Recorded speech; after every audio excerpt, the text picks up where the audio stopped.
Hello. Just would like to say welcome to Danette. Thank you. Get myself to the right screen here.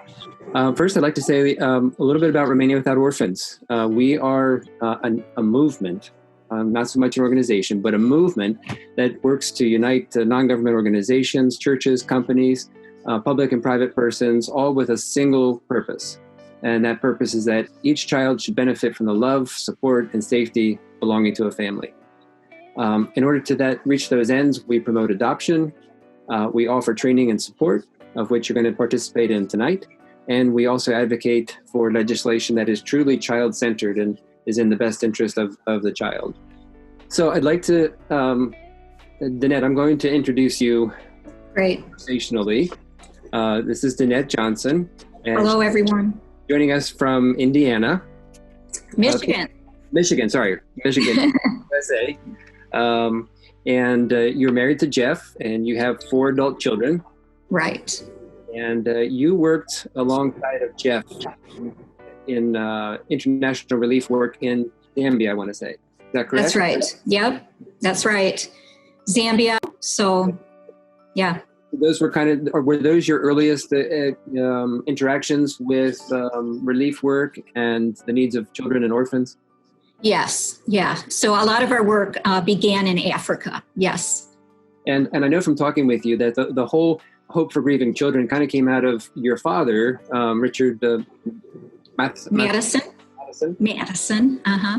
Who visited you and was working with you and observing some of the challenges that children were having trouble. They were in families. They had been either abandoned or were in families, but they were still struggling. They weren't thriving. And I know you've shared that this material comes out of his observations and saying, well, these children are grieving and they need help to get across that bridge. So as a result of that, you formed this organization. You and your father wrote the Hope for Grieving Children curriculum. Right. And somehow it culminated in a book. Can you tell us a little bit about the Unstuck? Yes. So we realized, obviously, that grief is not just in Africa. It is worldwide, and people do go through loss and change everywhere in the world. I like to say that, a smile is a smile anywhere you go, but tears are tears anywhere you go as well. So out of that, when people heard what we were doing and what we were teaching overseas here in the U.S., they had their own questions about grief and walking through grief. And that's where the book came from, was to be able to bring it into a format that could really just help anybody anywhere, whatever their situation. That's great. And I'm going to come back to the title in just a minute or two. But you and your father and Jeff you've taught the material to countless people in Africa and other places, pastors, caregivers, and have had it's had a great impact in the lives. Yes. And you also had a master's training curriculum. Can you tell us just a couple words about that? I'm sorry, what was that? The master's training curriculum? Yes. So the master's curriculum was specifically designed for youth, and it combined leadership and entrepreneurial as well as discipleship. So basically just raising young adults with integrity, with the ability to use their gifts and callings in God, and be able to sustain themselves, be able to run a business or get a job. So that was the master's curriculum, yes. Very good. Yeah. And currently Jeff is working for International Needs. So you're no longer in Africa, you're in the U.S. now, and Jeff is with International Needs, and you're continuing the Hope for Grieving Children work. Right. So our scope has broadened. The curriculum that did this curriculum, Hope for Grieving Children, that began in Zambia is, now throughout Africa and just across globally. Yeah. So that's really awesome. And I'm excited, and we're privileged to have you here tonight. And if I ask the question, why are we here? I know from talking with you that the purpose of the curriculum is to bring understanding, hope, and healing to those experiencing the pain of loss and change. And I know the word understanding just resonates so much with me personally, because I think if you can understand a person, what they're going through, you can get beyond the front, what you see, and get to what's the heart of what's happening. And in this case, it's loss and grief. And that's not necessarily always regarding death, but can you just get us started, talk about the importance of loss, grief, and unstuck? Why do people get stuck? I think a lot of times people get stuck because they're either evaluating what the circumstance and how it happened, whether it was something that, there's always the question, what if, or if only, and we tend to look back, and which is really not a healthy thing to do. And then really, and I'll go into this as I get into the teaching, just how we tend to get into a routine and a pattern in our life. And when things happen, it takes a while for us to adjust and transition. And I'll address some of that in the teaching tonight. Okay. Very good. Well, we're ready. I'm going to turn it over to you. And awesome. Again, if people have questions that they would like to ask, we're going to do some teaching for a while. Any questions that come up throughout the webinar, put them into ARFO in the chat box, and we'll answer as many as we can at the end. Awesome. Well, again, thank you so much for having me. I wish I could see all of your faces and be in the room with you to really know you and know the situations that you are facing. But I really believe that tonight is just going to help open up your eyes and truly do bring some understanding. And like we said, we'll have a bit of a Q&A at the end. And I do, we will have some slides for you guys to follow along, help you maybe take some notes. In fact, I think I'm just going to get that started a minute here. So you should be seeing some slides up on your screen. Here we go. And what I want to do first here is just let you know, yes, we started this program back in 2006, and the goal is to bring understanding, just like we said, to bring that hope. And so tonight, some of our objectives are basically that we really want to help you see things differently. We want you to understand the definition of grief, because we know that word can sometimes be hard to translate. And so we want to bring a bit of definition to that, and also what causes it. Some other takeaways is we want you to know what grief looks like, maybe some of the misconceptions surrounding it.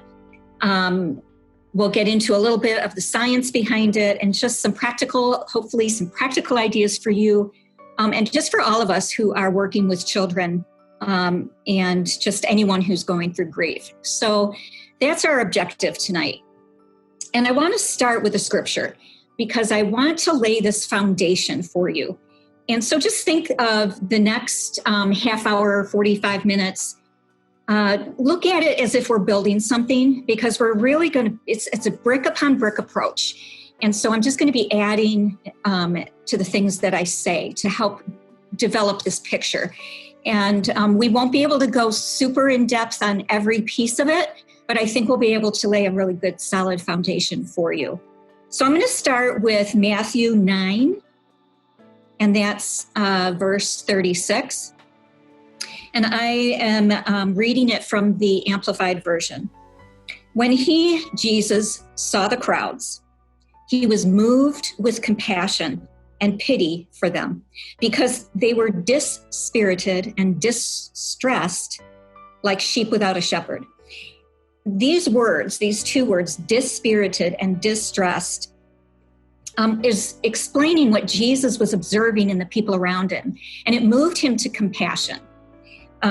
Dispirited means lost hope, and distressed means anxiety, sorrow, pain, grieved. Other translations use the words harassed or helpless. And then the verse continues, and Jesus gives a challenge to his disciples, and he says, "The harvest is indeed plentiful, but the workers are few.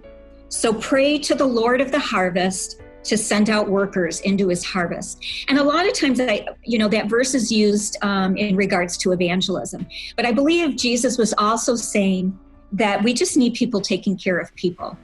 We need people with that same compassion that Jesus was feeling as he observed the crowds around him. And so Jesus knows, he understands that in this life, we're going to go through some things. And that is why later on, he says in John 14:16, it's good that I go so I can send you a helper, the Holy Spirit.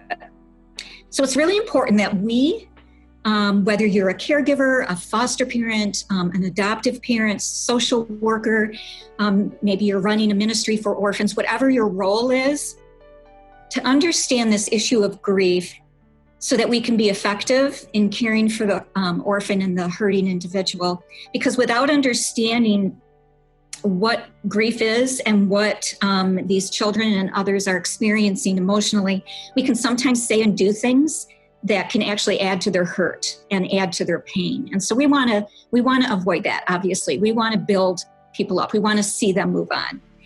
When we first started this training, just like Nathan was saying, it was back in 2006. And basically, we approached some people, some pastors and caregivers, and we asked them, what do you think of the orphans?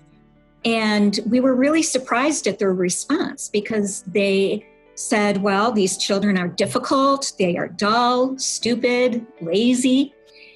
And so then we asked them, well, do you know that these children are grieving? And their question back to us is, what is grief? So we need to answer that. What is grief?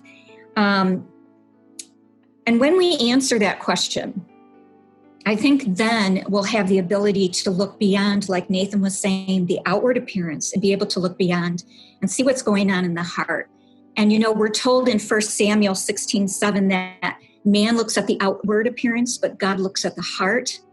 But we have Christ in us. So we can have the eyes of Christ. We can recognize that certain life situations are going to cause a pain so deep that may be the reason why a person is angry or difficult. So I would just encourage you, as you go through this webinar and the other webinars that you're presented with, that let them open up your eyes and your mind and your heart to just view people like Jesus views people, so that you get the eyes of Jesus. So let's start by answering this question. What is grief? And I'm going to define it in relationship to trauma, because sometimes those two words can get mixed up or confused. So trauma is an event, and we'll talk a little bit more about those events. But grief then is just the normal, natural response that we have to those events that may cause the pain, the loss, the change. Grief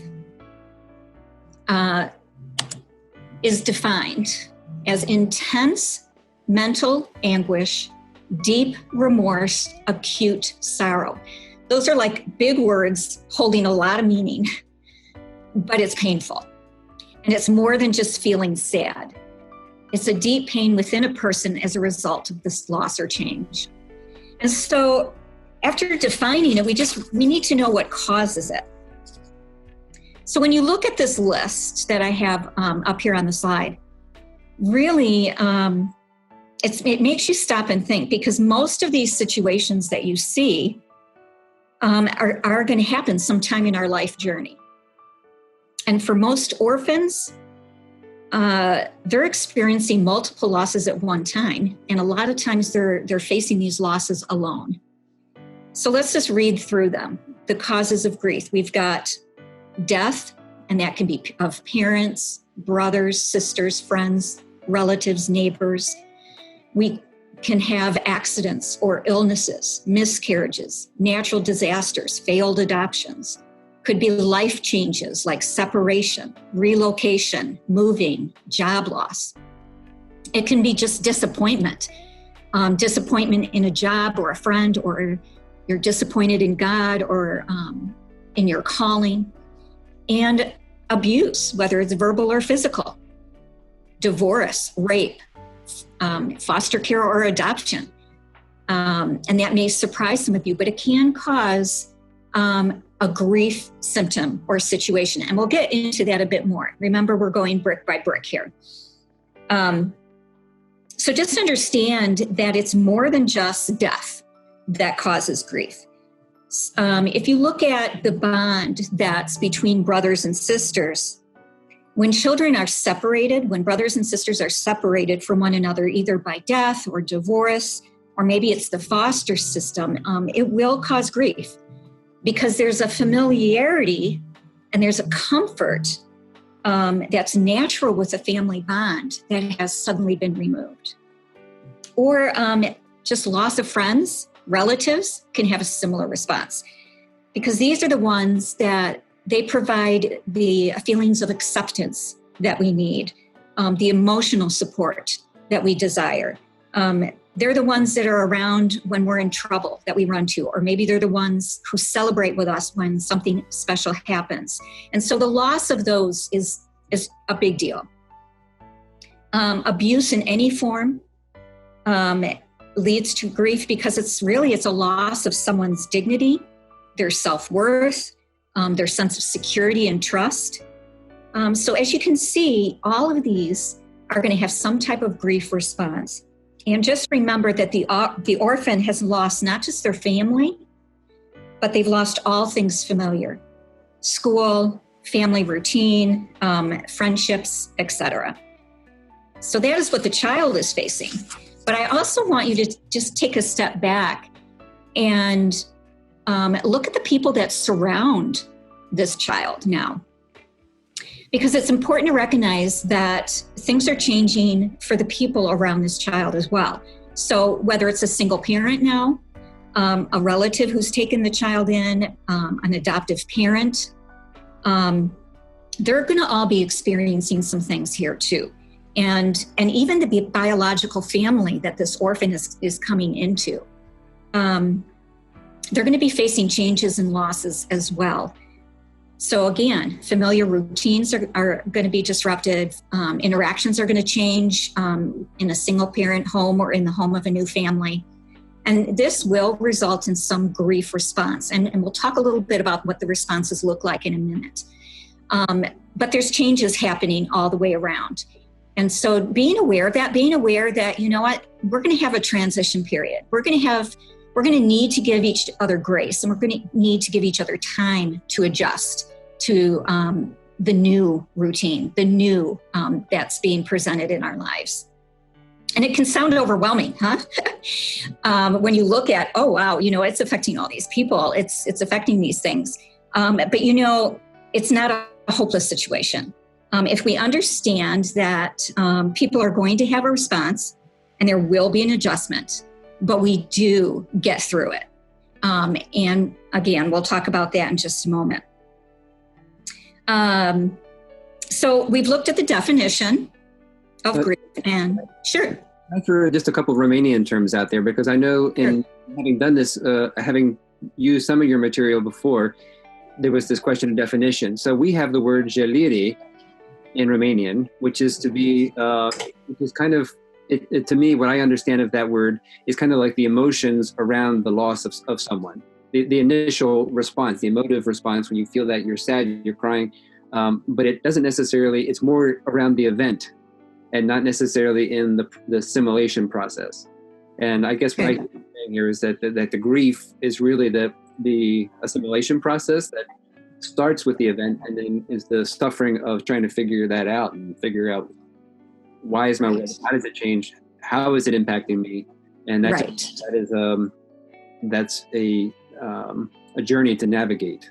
Right. So in just a few minutes we'll get into phases, which will help bring a little bit more definition to what you're talking about. Yes, yeah.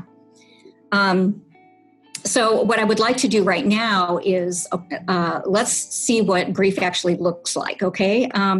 So there are certain symptoms that appear with grief. And just remember that a symptom is a sign that something's wrong, all right? For instance, if somebody is maybe running a high fever and has a headache associated with it for People, especially in Africa, they'll be, oh, that's malaria. That's what that malaria looks like, and it's easy to know what's going on and put a definition to it. But with grief, it's a little harder to determine because there's so many different symptoms, and you can have two children coming from the same family and look different in how they are grieving. In all cases, people don't even have just one symptom. They'll often have several symptoms. We call it a cluster of symptoms. So if you were to think about a cluster of grapes, with the vine being the grief, and then all the grapes on it are the symptoms, there's always more than one. And the reason for that is because grief tends to affect the whole person. And it will affect how someone behaves, how they think, what they feel, how their bodies react. We're a whole person, we have a body and a soul and a spirit. So it's grief will tend to affect that whole person. And sometimes these symptoms can just be confusing, and we can get frustrated, or we can feel angry, or we feel isolated. We might feel like we're failing because we're confused by what we're seeing. And sometimes it's easy to feel like giving up. We had a woman in one of our trainings who shared her story with us, and she explained that she was watching her dead sister's children, and that she just felt like they were always getting into trouble, and either with the law or with neighbors.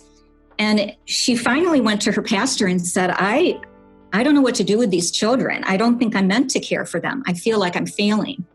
And the pastor had gone through this training, and he was able to kind of explain what she was seeing and how she could address it. And she said, when she understood, she was able to view the whole situation differently and realize that she wasn't failing, but that she just didn't understand. And she was able to change some things and be able to handle things a bit differently. So it's just important for us to realize that it can be confusing, it can be frustrating, but just understanding what is going on, and that it's not you always, but that it's really what the child is dealing with. So as we read through these, I'm just going to kind of read through them with you. I just want you to notice a couple things. First of all, the different categories will have behavior, will have thinking, feeling, and physical. Those all will show different symptoms. And then just notice that some of them are the exact opposite of each other. So, so let's just read through these quick. So under behavior, we have social withdrawal. We'll have sleeplessness or excessive sleeping.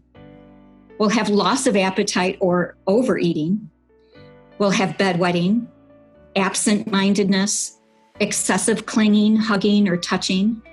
We'll have fighting or verbal attacks, poor grades, crying, rocking back and forth, nightmares, dreams of the deceased, sighing, listlessness, overactivity, acting out, which basically means the child is maybe excessively drinking or smoking or maybe doing drugs, or maybe they're lying or cheating, and it's unusual. It's not something that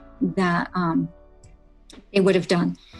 We have regression, which basically means that someone is acting younger than their age, or we'll have them trying to act like an adult.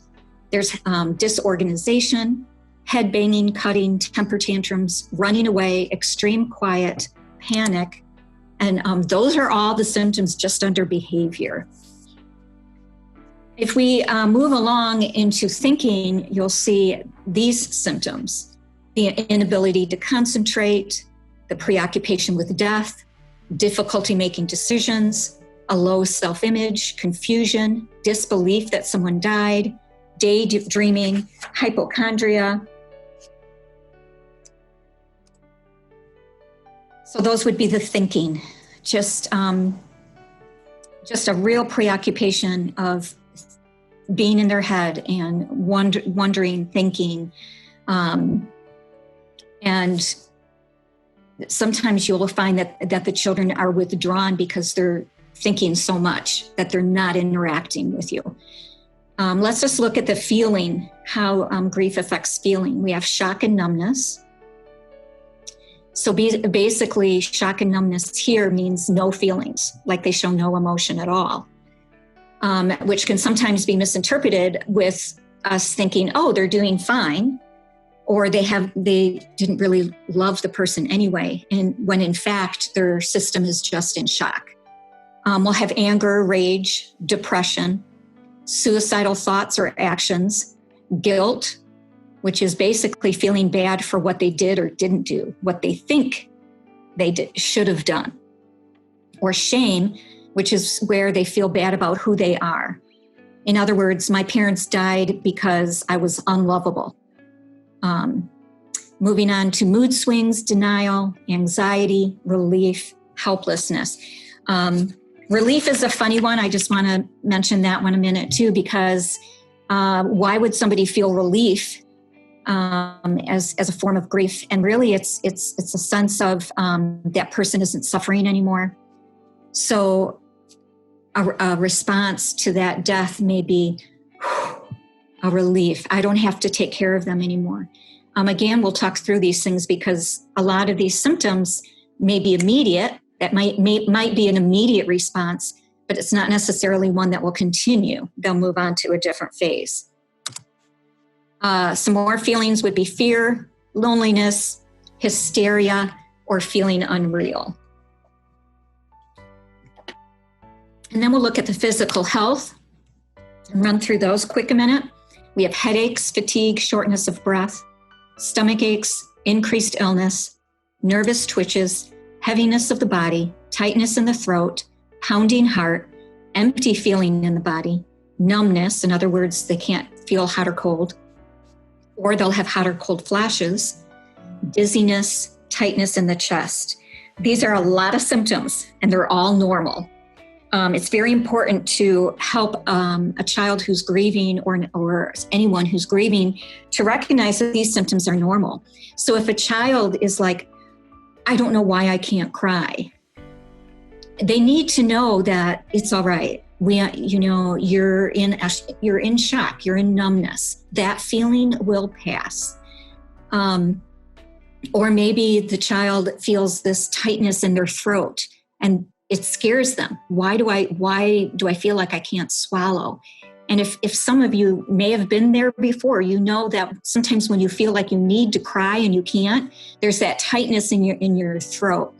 And it's a physical sensation, just reflecting the emotion that's going on inside.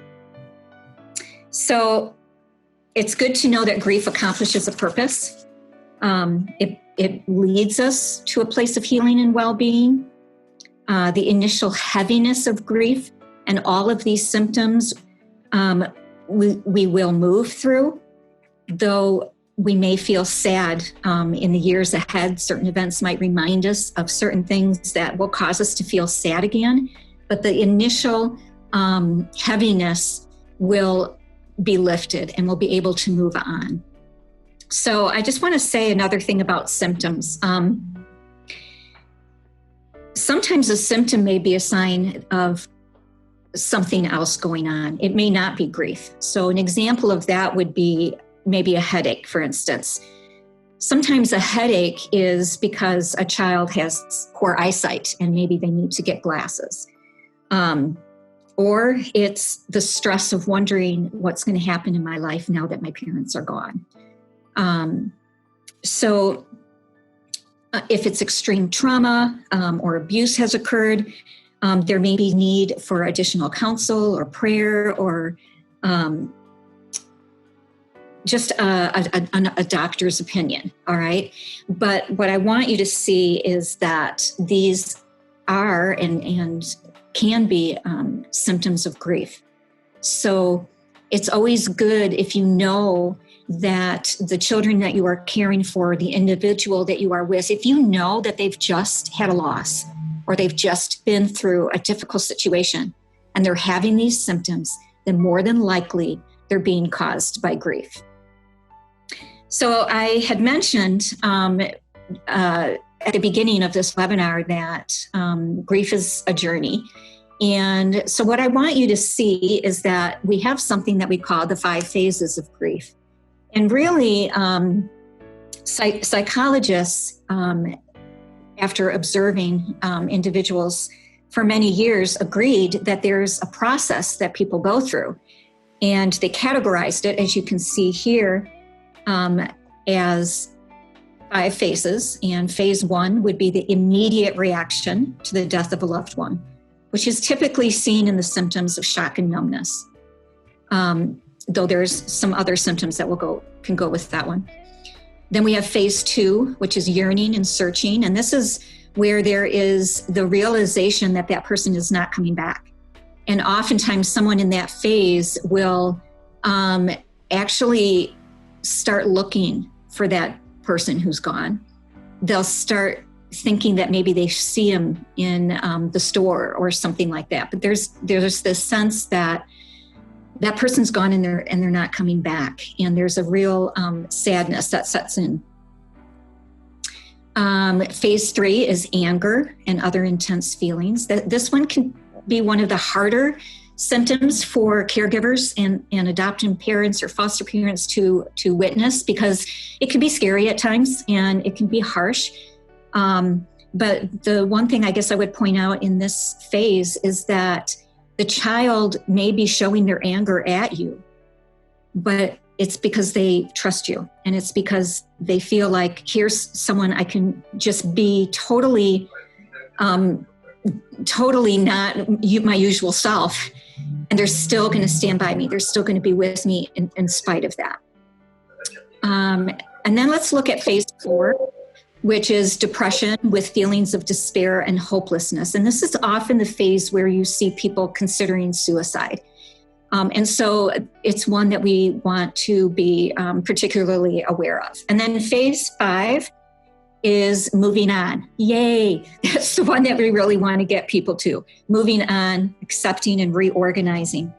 What psychologists have found, however, is that people don't always follow this to the letter. Okay, they might not necessarily go phase 1 through to phase 5. They may start at phase 1 and jump to phase 3, and then maybe they go back to phase 2. So sometimes these phases can get a little mixed up. But the thing that's important to know is that when you can see that someone's in a phase, you will know that they're going to move on. You're going to know that they're going to move out of that and they're going to progress. Okay. And obviously, we want to get them to phase 5. And the thing is, we can help them do that just by you being there, just by you stepping in. And we'll share some other things at the end of this.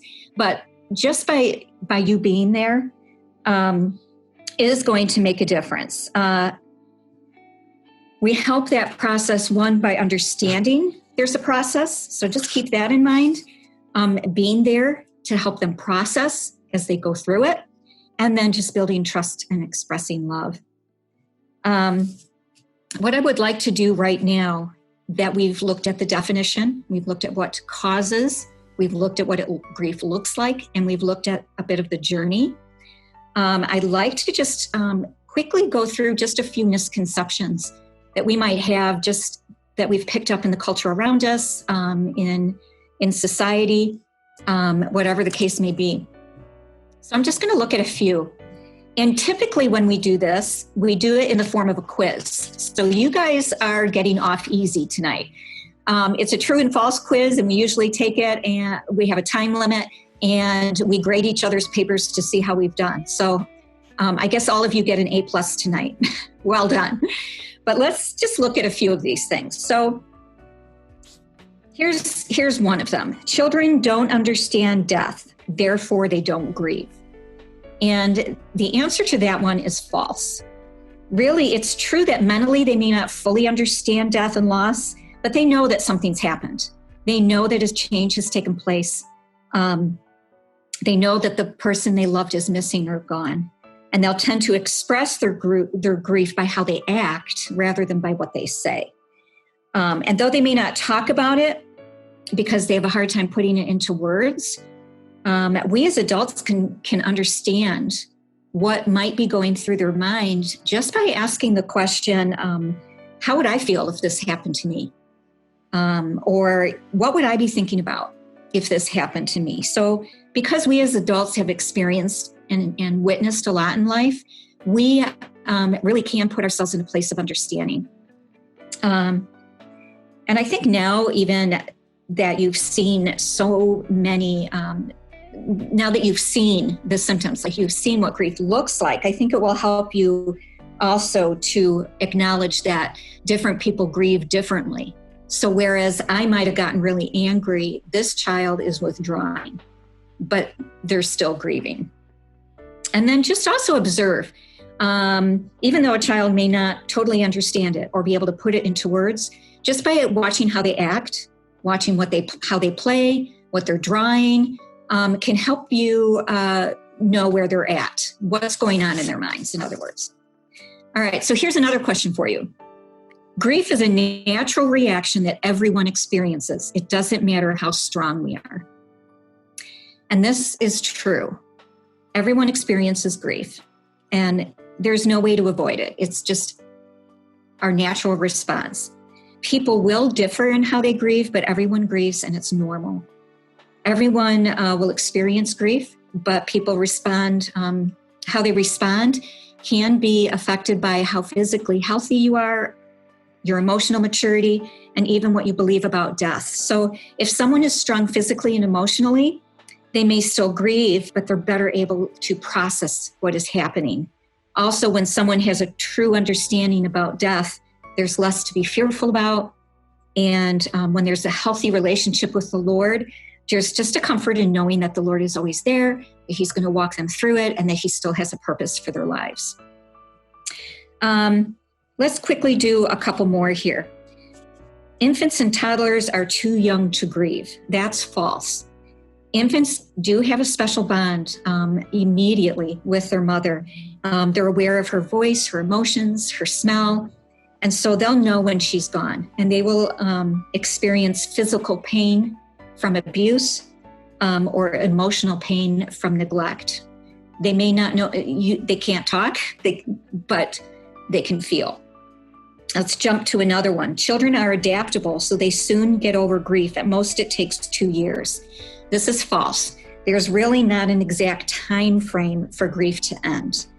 Again, remember the 5 phases. People will differ in the length of time it takes them, but it is a process. So we can't put an ending date on when somebody will be done grieving. But remember that the heaviness of grief will lift. It's not meant to last forever, ever, though there may be sad moments in the years ahead. And then along with this thought that children who experience the death of a loved one may be abnormal when they grow up. But like what we've presented, if we step in and we establish some love and trust, they can heal and they can move on and live a healthy and productive life. Let me see. I'm going to do a couple more and we'll see where we are at time-wise, but let's just look at this one. Children are not affected either positively or negatively by the grief of the adults in their lives. This is false. Just know that children sense what people are feeling. So a depressed or angry person, or the people around a child who are depressed or angry, the child will probably be depressed and angry as well. Happy people help them to feel happy and help them feel secure. Which leads us into the next thought. We should not speak to children about a dead person because it will only cause them greater pain. And that is false. It really helps children to hear adults talk about a deceased. They often need an explanation for what happened. Otherwise, they may make up in their imagination. Often they blame themselves. They can blame themselves about the death, the divorce, the abuse. So really talking through some things can help them move on. It helps them to build that sense of security.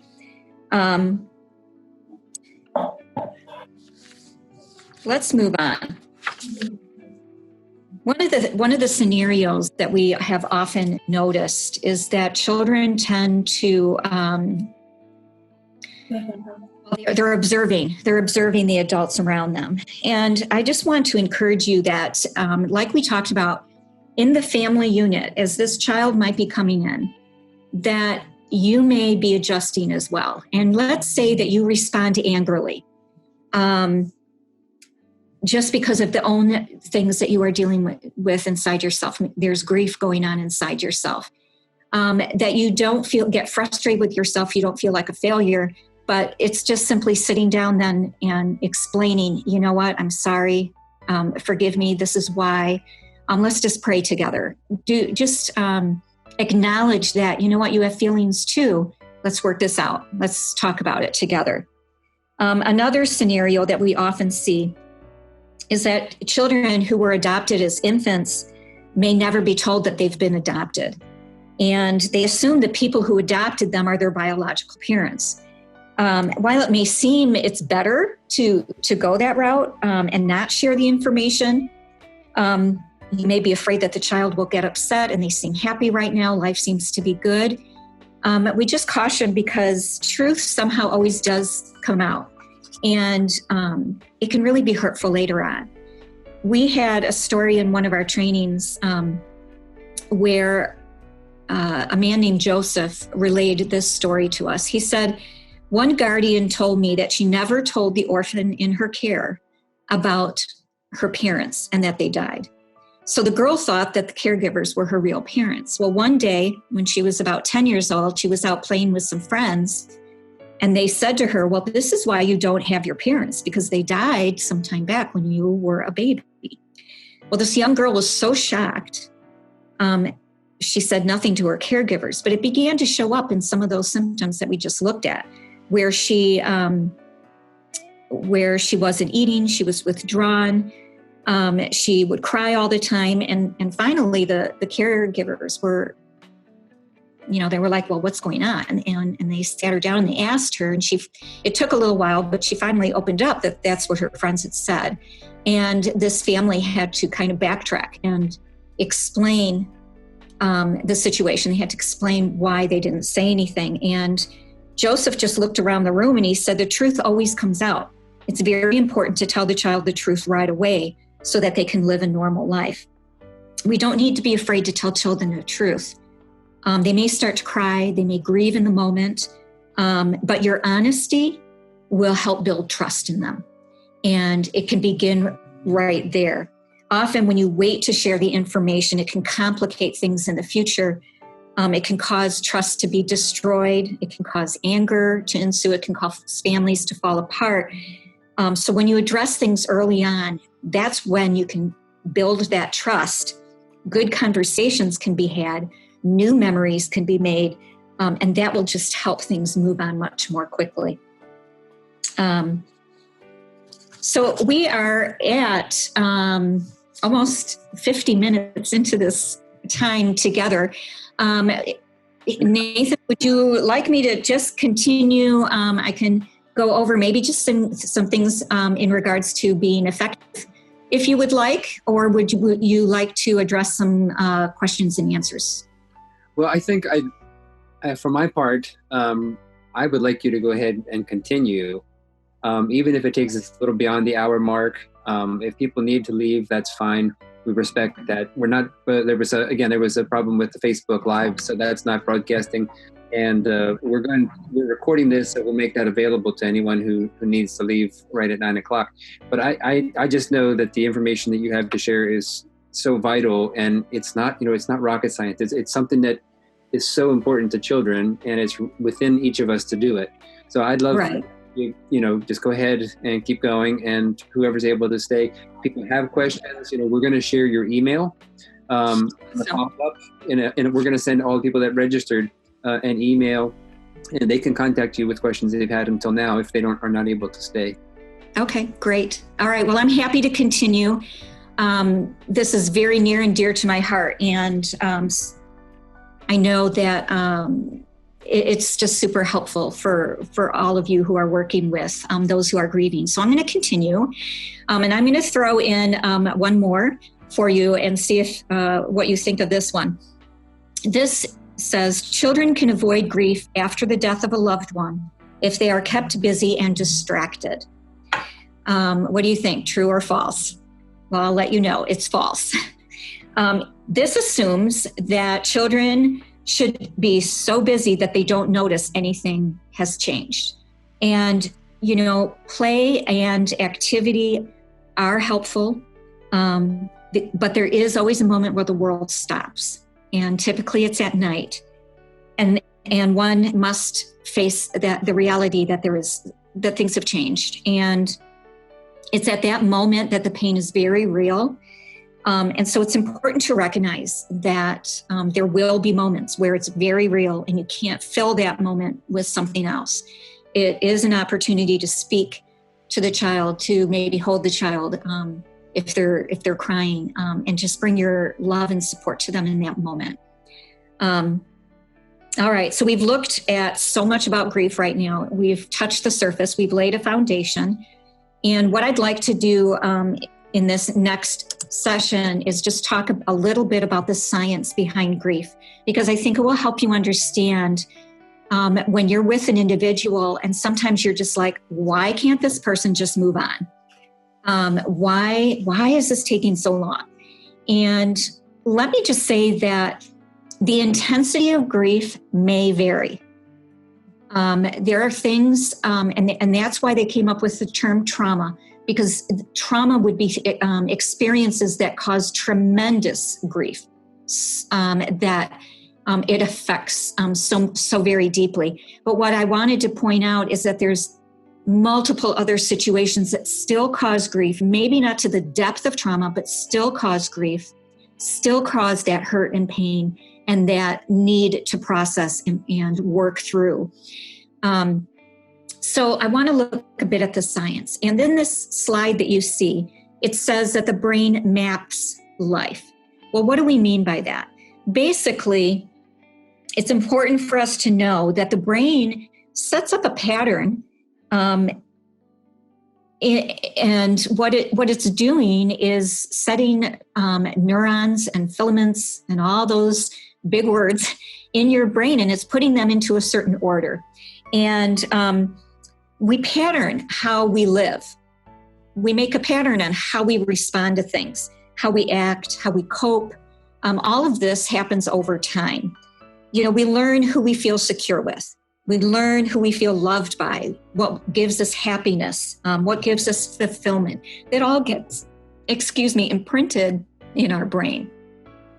So then, when we lose something familiar, a parent dies, we lose a job, abuse happens. Suddenly, what we've known, what has been our routine of life, suddenly it's gone, it's changed. And it's almost like our brain goes off. It's like it sets off an alarm in our brain, like, hold on, wait a minute. This isn't usual. This isn't the routine. What just happened? And that's why a lot of times when these things happen to people, they're like, I can't think straight. I can't concentrate. It's because the brain has set off kind of an alarm. And let me just give an example of how our brain is doing this. So it's like, if any of you play the guitar, it's like what a professor of psychiatry at Harvard Medical School, this is his example. And he basically just said, you're learning something and you're going over and over and over it a certain way. So if you're learning a new hand position on the guitar, say going from an A to a B7, there's neuromuscular mappings that are occurring. And if you learn it wrong, it takes effort to change that and relearn it. And the same principle applies to relationships. The pain of change is in the limbic cortex of the brain, which is our realm of feeling. And learning to live without someone is called mourning. So another psychologist and researcher puts it this way: The neurobiological science have found that we have the power to reinforce the positive in our brains and bring about neurological changes to prevent grief from declining into debilitating depression. And this is why it's so important that we understand the symptoms, we understand what grief is, because then we can step in right away before someone gets stuck in a way of thinking and gets the brain into a negative pattern. If we can come in with love, if we can come in with support, if we can come in with care, then we can help the brain put in a positive pattern that and that person won't decline into depression. So with loss, it's almost as if our brains have to catch up now. How do I live a new life without the person that just passed away? I have to remap this. I have to rethink this. I have to set a new routine, in other words, into place.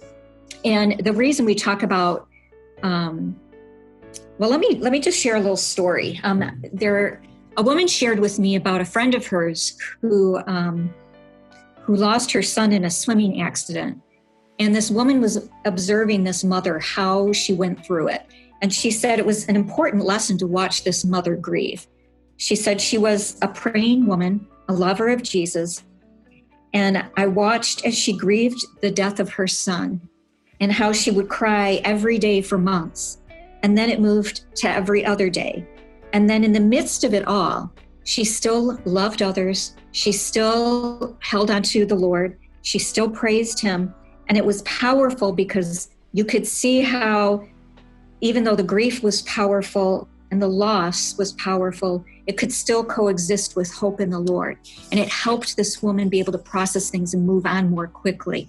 So even though things have blown up, so to speak, and this alarm went off in our brain, if we're able to come around and stand in with that person, we can help them process it by thinking on the good things that God is doing, remembering his promises, his provision, and his presence. Because the one thing that is going to remain constant in our life forever is going to be the Lord.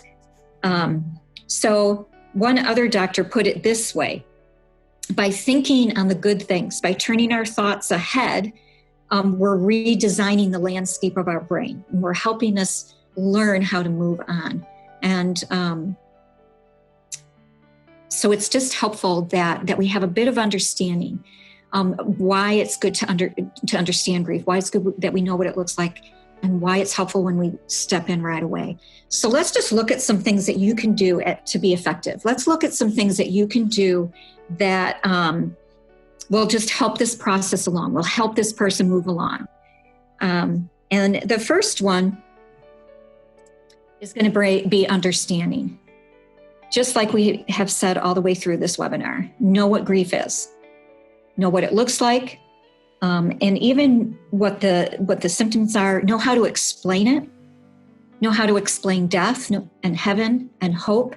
If you have your own understanding and can verbalize it to the one who's going through the hardship, then it helps to just build that sense of security, that sense of understanding. Whenever you talk through something with someone, and if you don't have the answers, you can say, you know what, I don't have the answer to that question right now, but I'll find it for you and we'll figure it out. It just helps to lay that foundation of trust and security. Number 2, be a good listener. Remain calm and confident. Sometimes being a good listener means that maybe they're yelling at you. Maybe they're taking their anger out, but you don't need to respond to that anger. Respond to what's going on behind the anger. Let them process, let them get it off their chest, let them be able to share. And you can remain confident that it's not being aimed at you and your failing, but they are just releasing that emotion of anger. Maybe they're talking very quietly, and you just need to listen carefully and listen to what they're saying. Doesn't mean that you need to even say anything at all. Sometimes we want to jump in and we want to fix things right away. Again, they may just need to talk in that moment. So just being a good listener may also be you watching the child's or the individual who's grieving, just watching their body language. If they're shifting or they're withdrawing, maybe it's not the time. And so all you need to do is just encourage them and say, you know what? I'm always here for you. Whenever you're ready to talk, I'm ready to listen. And then just another suggestion I would make, sometimes listening may include doing another activity. Sometimes it's easier to talk about difficult things when you're doing something else. So maybe it's going for a walk. Maybe it's doing the dishes together and you just begin to bring up the topic. How are you doing today? What are you feeling today? And just the fact that the attention isn't all on them gives them a little bit more freedom to share what they're feeling and what they're experiencing. Let's look at number 3. Spend time alone with the child and get to know them. Sometimes when you're bringing a new child into your home, and you may not know them super well, take time to know them. Discover what their interests are. Know what they value, who their friends are, what their hope for the future is, what their fears are, what their worries are.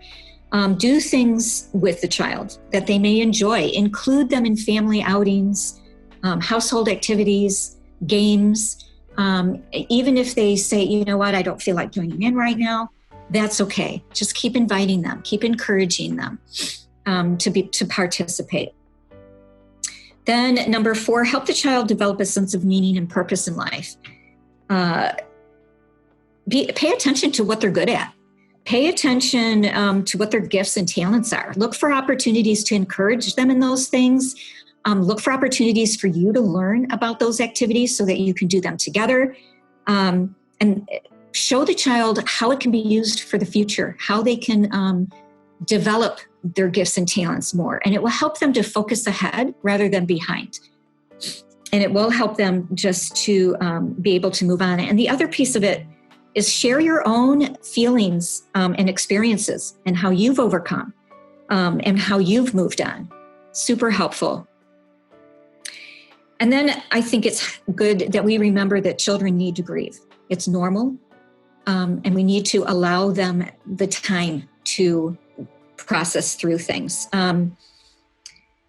Sometimes grieving it requires them expressing those feelings. And sometimes it doesn't always happen at an appropriate moment. Maybe they start crying in the store. Just recognize something has triggered this and let's step aside. Let's take this moment. You may not get your shopping done that day, but the child just needs a moment. And it's important for you to just consider that and step aside with them and help them, allow them the moment, allow them to process. Let's move on to a couple more here.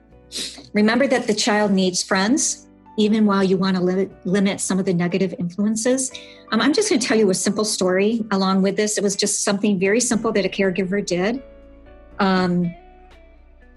And it's a story about Emmanuel. And he said that his life was a mess until he was 18. At that point, his caregiver sat him down and she said to him, that she was a bit concerned. Note that she sat with him and shared that. She told him that she knew he was lonely. And so she thought it would be helpful for him to meet some of the friends in his class. And she said, I would like to throw a birthday party for you. Well, at first, this 18-year-old was like, I don't know. I don't need a birthday party. But she kept persisting and she said, I just want to invite a few of them over. I want to celebrate you. And he said that he was shocked. He was shocked that she was actually going to do this for him. But he also says after that party, it was the turning point in his life because it was in that moment that he realized that he had been angry about his parents' death, which had happened when he was 13. and that the relationship with his caregiver had been very tense since then. And he realized he had made it difficult. He had made life difficult. But this act of kindness, this act of love on the part of the caregiver really opened up his eyes to all of that. And he realized in that moment how much she really cared for him. And those friendships that she connected him with were able to give him another level of security, another level of support. And it really helped him to be able to move on in his life. So just realize friendships are important, and that you can help initiate that. You can help make that happen. Number 7, realize the orphan will have trouble trusting others. And you know what? They may have trouble trusting you. They feel abandoned. They may be guarded and hesitant to become attached to you, not just trusting you, but also being afraid of losing you. That death or separation or something might happen with you as well. So give them time, but also keep reassuring them that they can trust you, that you're going to be there for them. Keep meeting their basic needs. Keep including them in the things that you do and in your life activities. Keep being interested in their lives. And that will just help build that trust, build that security. Don't expect trust to happen overnight, but it will happen when you step in and do these things. Another good one is 8, provide a life that is as close to their normal as possible. Really understand that they came from a different routine than what you may have in your house or in your ministry, and it will take them time to adjust. So it's really important that you even explain, this is what we usually do. This is what our routine is. Explain that right away to them. And then ask them, what was your routine? What was your normal way of life? And just see how the two things might be different. How can you incorporate their way, their routine into what you do? Give them an opportunity to speak into that. Again, just recognizing if you are bringing in a child, that the whole family is going to be adjusting. So it's a good conversation to have one-on-one, but it's also a good conversation to have as a whole family. Also with the new one in your midst, so that everybody understands, you know what, we're all going through a transition here. Number 9, include children in the funeral or funeral arrangements, unless they resist to a point where it's obvious that it may have physical, mental, or emotional harm. It's just important for them to be a part of this so that they can bring closure to their life. Finally, introduce the child to faith in Jesus Christ and pray with them. You know, this one is just so important. Like I mentioned earlier, it's really the only constant that we have in our life. And knowing that there's a Heavenly Father who cares about them and will always be with them no matter what happens really brings a sense of stability and security. It's really this relationship where they can find purpose in their life as well. And that they can walk in victory. And so I just would say that there is a road to recovery. The distance is not going to be the same for everyone, but recovery will happen, especially through beginning with understanding, through loving these individuals, through bringing them an encounter with the love of the Father. You know, it's really that spiritual piece, like I've said, that's going to be lasting hope and healing. Christ, like I began with, he saw the people and he had compassion on them. And then, you know, he knew that we would go through things, and he knew that there would be a heaviness and there would be sorrow. But he says, and he quotes Isaiah 61, that the Spirit of the Lord is upon me. He has sent me to bind up and heal the brokenhearted. That's part of that verse. Jesus came to do that and to release that into our lives. And so grief is meant to be a season. It's not meant to be a lifestyle. It's not meant to be something that we get stuck in. And I'm just going to share a couple more scriptures with you that just say the same thing. Romans 12:15, rejoice with those who rejoice and weep with those who weep. Psalm 30, verse 5, weeping may endure for a night, but joy comes in the morning. Psalm 30:11, you have turned my mourning into dancing. You have put off my sackcloth and girded me with gladness. You know, when we help those we care for understand that we're part of a bigger picture, something can rise up within us, and that something is faith, and that something is hope. And Hebrews 11:1 puts it this way, that faith is the substance of things hoped for, the evidence of things not seen.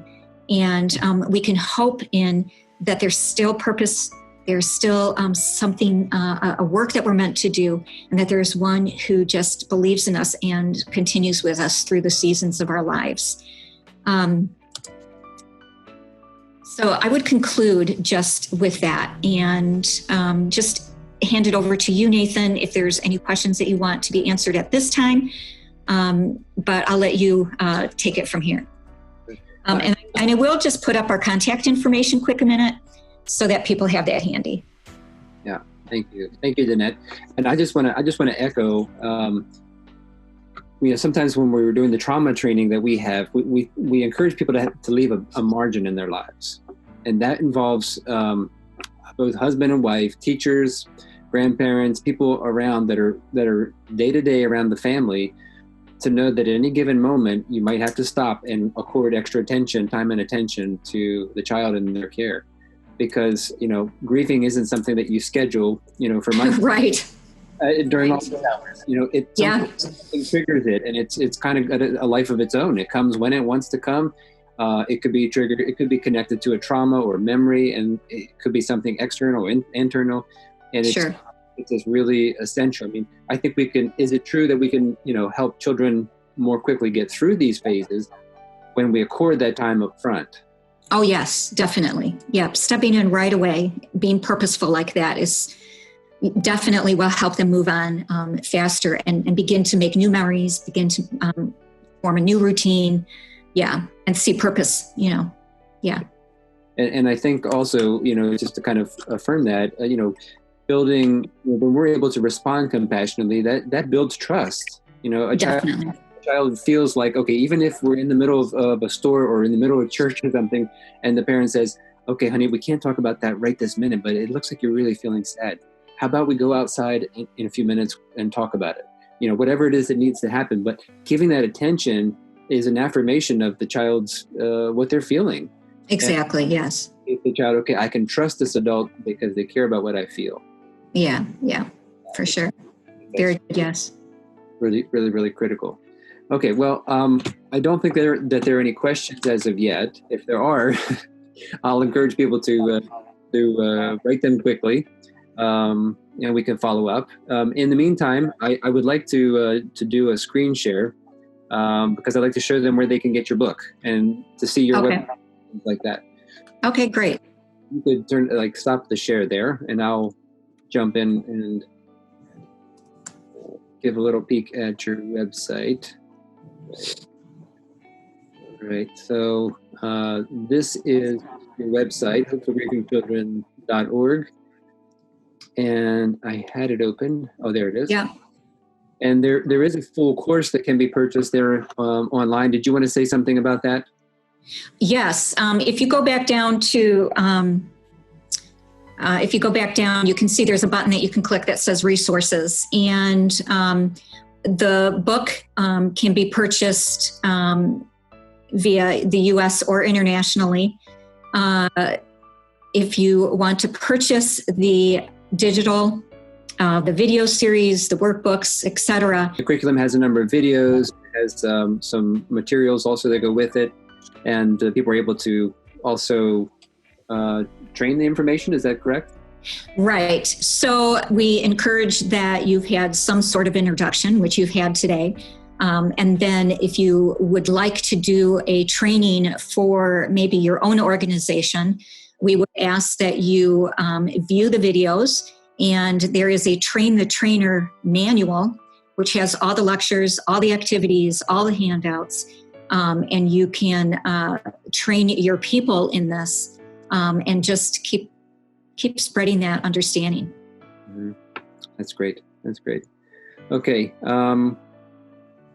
Okay, so I think there is a question. Do you think that parents can get help if they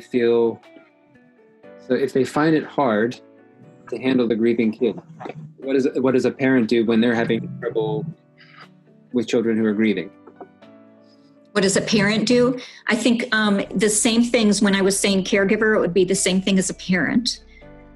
So sitting, you need to find out where the grief is coming from. So if you are an adoptive parent, then you know, okay, this child's lost their biological parents, they've lost their routine, so you know that that's where the grief is stemming from. Now, in the resources, we go into more detail of specific ages and how you speak to children at certain ages, because you are going to do things a little bit differently depending on the age. Obviously, if they're younger, you're going to keep it very simple, but you do want to help them understand that their emotions are real. This is why they're having these emotions, and they will not always feel this way. Because a lot of times they think, well, I'm just an angry person. I can't do anything about it. Whereas in fact, no, there's a reason you're angry. You're not meant to be an angry person. You're meant to be a happy person, you know? And so the list that I gave as far as caregivers is the same that you would use as a parent. So you can go back and check those again, or if you want to go a little deeper in how it affects developmentally and broken down a little bit more, that can be found in our resources. Okay.